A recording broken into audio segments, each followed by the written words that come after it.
In today's video, I'm going to teach you how to add two columns in Pandadoc. We'll walk through this together step by step so you can confidently create a simple two-column layout using a table inside the Pandadoc editor. This approach is especially useful when you want to organize content side by side, like pricing on one side and features on the other, or text on one side and an image on the other. First, open your document in the Pandadoc editor. At the top of the editor, look for the plus icon that lets you add new content to your document.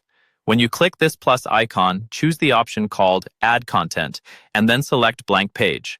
This will insert a fresh, empty page into your document where you can build your layout without affecting anything else you've already created. Once the blank page is added, you'll see a panel or menu of different content blocks you can place on the page. These are things like text blocks, images, videos, tables, and more. Think of these content blocks as building pieces you can mix and match to design your document exactly how you want it. To create your two-column layout, you'll use a table. On your new blank page, click the plus icon again to bring up the list of content blocks, and this time select Table.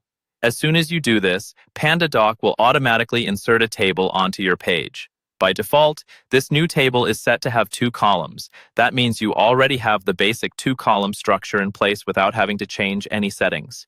You can click inside each cell and start typing, or drag and drop other content like images or variables into either column to build out your layout. If you decide you need more than two columns, you can easily adjust the table. Look for the table's toolbar, which appears when you have the table selected. In that toolbar, you'll see an option to add more columns. Simply click Add, and Pandadoc will insert an additional column into your table. You can repeat this if you want 3, 4, or more columns, depending on your design needs.